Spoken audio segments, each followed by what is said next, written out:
नमस्कार, मैं हूं आपके साथ अक्षता मौर्य। आप देख रहे हैं न्यूज़ 7 हिंदी। आइए नजर डालते हैं उत्तर प्रदेश की मुख्य खबरों पर।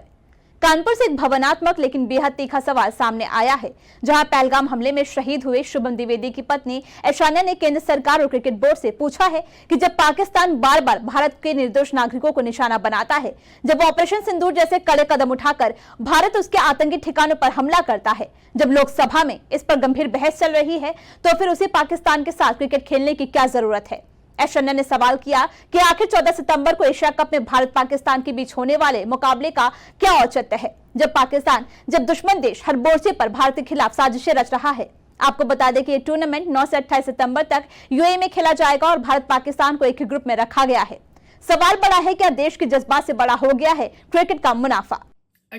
ऐसे एक टॉपिक पे आप एज अ मीडिया जो कि बहुत बड़ा रोल प्ले करती है किसी भी चीज को सही या गलत बोलने में, आपने ये रोल प्ले किया, आपने स्टार्ट किया, thank you so much.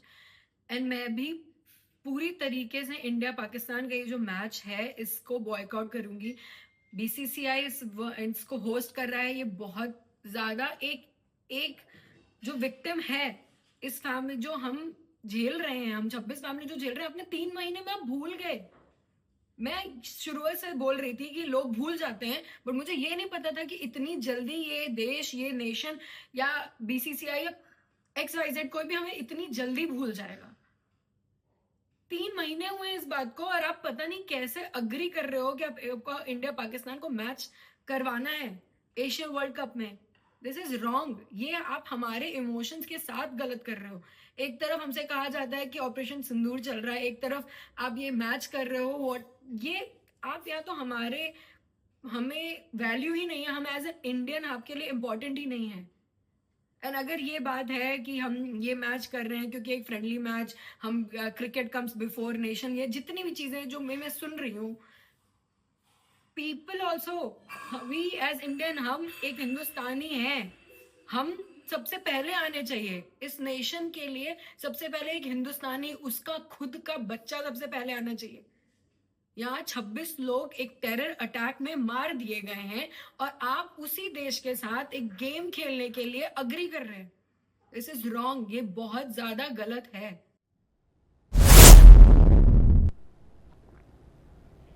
Kanpur के बिल्लौर थाना क्षेत्र के देवासराय गांव से हैरान कर देने वाला वीडियो सामने आया है, जहां महज ट्रैक्टर और गाड़ी खड़ी करने को लेकर दो पक्षों में जबरदस्त लाठी डंडे चले और देखते ही देखते पूरा इलाका रणभूमि में तब्दील हो गया। सोशल मीडिया पर वायरल इस वीडियो में महिला और पुरुष दोनों ही फिल्मी अंदाज में लाठियां चलाते हुए दिखाई दे रहे हैं। बताया जा रहा है कि मामला सिर्फ पार्किंग को लेकर शुरू हुआ था, लेकिन बात वर्चस्व की लड़ाई तक पहुंच गई और फिर दोनों पक्षों ने एक दूसरे पर टूट पड़ने में देरी नहीं की। इस हिंसक झड़प में कई लोग गंभीर रूप से घायल हो गए हैं, जबकि किसी ने पूरी घटना का वीडियो बनाकर इंटरनेट पर वायरल कर दिया है, जो अब तेजी से चर्चा का विषय बना हुआ है। कानपुर से सियासी हलचल बढ़ाने वाली बड़ी खबर सामने आई है, जहां बीजेपी के क्षेत्रीय अध्यक्ष प्रकाश पाल ने समाजवादी पार्टी प्रमुख अखिलेश यादव पर तीखा हमला बोलते हुए कहा कि वोट बैंक की राजनीति के चक्कर में अखिलेश अपनी ही पत्नी और सांसद डिंपल यादव के सम्मान की रक्षा नहीं कर पा रहे हैं। मामला उस वक्त गरमाया जब ऑल इंडिया इमाम एसोसिएशन के प्रमुख मौलाना साजिद रशीदी ने डिंपल यादव के पहनावे को लेकर अभद्र टिप्पणी कर दी, जिससे देश भर में विरोध प्रदर्शन शुरू हो गया। लेकिन समाजवादी पार्टी और खुद अखिलेश यादव अब तक चुप्पी साधे हुए हैं। प्रेस वार्ता में प्रकाश पाल ने सवाल उठाया कि आखिर अखिलेश यादव इस मुद्दे पर क्यों मौन है, विपक्ष इस अपमानजनक टिप्पणी पर क्यों चुप है और क्या तुष्टीकरण की राजनीति अब महिला गरिमा से भी ऊपर हो गई है। ये मामला न सिर्फ राजनीति का है, बल्कि महिला सम्मान और सामाजिक मूल्यों का भी है, जिस पर अब पूरे देश की नजरें टिक गई हैं। विगत दिनों समाजवादी पार्टी के राष्ट्रीय अध्यक्ष अखिलेश यादव जी अपने सभी सांसदों के साथ दिल्ली में संसद भवन के पास एक मस्जिद में अपने सांसदों के साथ बैठक की। मस्जिद एक इबादत का स्थान है, जहां पर उन्होंने सभी सांसदों को ले जाकर जो राजनीति करने का प्रयास किया था, उसकी देश भर में अलग अलग तरीके से प्रतिक्रियाएं हैं। लोगों का ये कहना है कि उनको मस्जिद को अपने राजनीतिक उपयोग के लिए नहीं प्रयोग करना। साथ ही उसके बाद एक निजी टीवी चैनल में ऑल इंडिया इमाम एसोसिएशन के अध्यक्ष मौलाना साजिद रशीदी जी का एक बयान, जिसमें उन्होंने डिंपल यादव जी के वस्त्रों को लेकर एक बहुत ही घटिया, फूहड़ और शर्मनाक टिप्पणी की थी, जिसको मैं अपने मुंह से बयान नहीं कर सकता।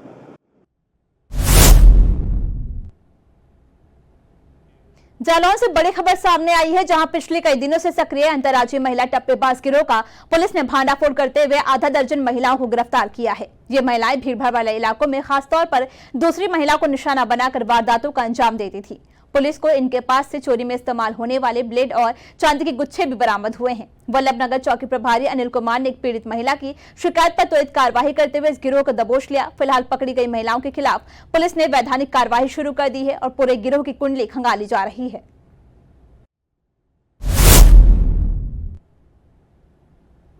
झांसी से आई है एक अनोखी और प्रेरणादायक कांवड़ यात्रा की तस्वीर, जिसने पूरे शहर को आस्था और पर्यावरण संरक्षण के संदेश से सराबोर कर दिया है। सावन के पावन महीने में जहां आमतौर पर लोग कांवड़िए पानी लेकर जा रहे थे, जल लेकर जा रहे थे, वहीं पर झांसी के लोगों ने भोलेनाथ के दरबार में पहुंचते हैं। वहीं झांसी में निकली इस विशेष कांवड़ यात्रा में श्रद्धालु जल की बजाय पौधे और वृक्ष लेकर निकले, जिससे ये यात्रा एक चलते फिरते हरित आंदोलन में बदल गई है।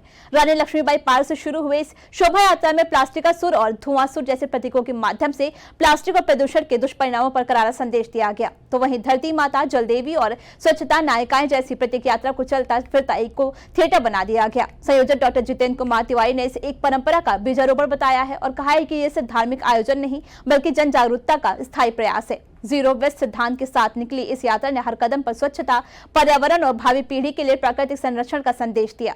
सिद्धेश्वर मंदिर में समापन से पहले जब ये यात्रा नगर के विभिन्न क्षेत्रों से गुजरी तो जगह जगह लोगों ने तालियां और जय घोष से इसका स्वागत किया और झांसी ने एक बार फिर दिखा दिया कि आस्था अगर चाहे तो बदलाव की सबसे बड़ी प्रेरक शक्ति बन सकती है। जितेंद्र जी, आज जो कांवड़ यात्रा निकाली गई है पर्यावरण को लेकर, क्या उद्देश्य है? देखिए, जल, जंगल और जमीन को संरक्षित करने के लिए हमने एक यात्रा निकाली। कचरा मुक्त भविष्य की परिकल्पना को साकार करने के लिए आज हमने एक वृक्ष कांवड़ यात्रा निकाली, एक जन चेतना रथ हमने निकाला। मैं बता दूं आपको कि जो वृक्ष कांवड़ यात्रा थी उसमें जल की बजाय हमने वृक्ष रखे थे। दूसरी जो हमारी कचरा मुक्त भविष्य की परिकल्पना है उसके लिए हम लोगों ने प्लास्टिक का एक राक्षस रखा, जो प्लास्टिक का राक्षस लोगों को चेता रहा था कि यदि आप प्लास्टिक का उपयोग करोगे तो क्या नुकसान होंगे।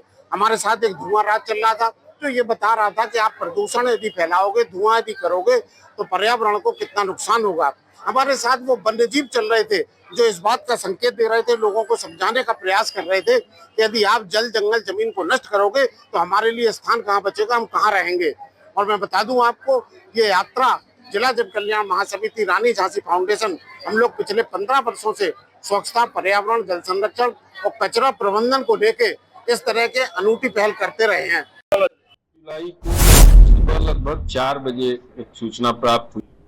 जालौन से एक सनसनीखेज वारदात का खुलासा हुआ जिसने पूरे इलाके को हिलाकर रख दिया है, जहां मिस ट्रक को साइड न देने पर एक कार सवार ने ट्रक चालक की गोली मारकर हत्या कर दी। पुलिस अधीक्षक दुर्गेश कुमार ने प्रेस वार्ता में बताया कि ये मामला 18 जुलाई का है, जब एड थाना क्षेत्र में 2 ट्रक एक ही सड़क पर समांतर चल रहे थे और उनके पास से एक एक्सयूवी कार भी गुजर रही थी। कार सवार ने ट्रक से साइड मांगी, लेकिन जगह न मिलने पर उसने गुस्से में आकर ट्रक ड्राइवर को गोली मार दी, जिससे मौके पर ही उसकी मौत हो गई। पीड़ित परिवार की शिकायत पर पुलिस ने गंभीरता दिखाते हुए 2 टीमें गठित की और सीसीटीवी फुटेज व मुखबिर की सूचना के आधार पर 5 आरोपियों को चिन्हित किया गया है। एसओजी सर्विलांस और एड पुलिस की संयुक्त कार्यवाही में 3 अभियुक्तों को गिरफ्तार कर उनके पास से हत्या में इस्तेमाल किया गया तमंचा, कारतूस और कार बरामद कर ली गई है। अब आरोपियों को जेल भेजने की तैयारी की जा रही है और पुलिस इस जघन्य अपराध की बाकी दोषियों की तलाश में जुट गई है। जुलाई को सुबह लगभग 4 बजे एक सूचना प्राप्त हुई थी, एक ट्रक का एक्सीडेंट हो गया है। इस पर हमारी पुलिस की टीमें वहां पहुंची थी। घायल ड्राइवर को इलाज के लिए मेडिकल कॉलेज उरई भेजा गया था, यहाँ से वो झांसी रेफर हुआ। बाद में पता लगा कि उसके ब्रेन में 315 की गोली फंसी हुई है।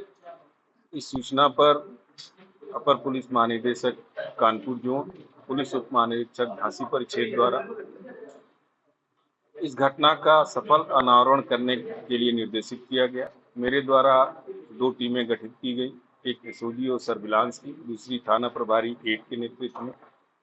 दोनों टीमों का सुपरविजन क्षेत्राधिकारी कोच परमेश्वर प्रसाद को सौंपा गया। टीमों ने सीसीटीवी फुटेज का अवलोकन किया, ग्राउंड से सूचनाएं इकट्ठा की और सर्विलांस का सहारा लिया। तो जानकारी ये प्राप्त हुई सभी ने शराब का सेवन किया हुआ था। इन लोगों ने आटा टोल तोड़ा बगैर पैसा दिए हुए भागने के प्रयास में। आगे जाने के बाद ये ट्रक ड्राइवर धर्मेंद्र, जो बाद में मृत्यु हुई इसकी। उत्तर प्रदेश की मुख्य खबरों में फिलहाल इतना ही। बने रहिए न्यूज़ 7 हिंदी के साथ।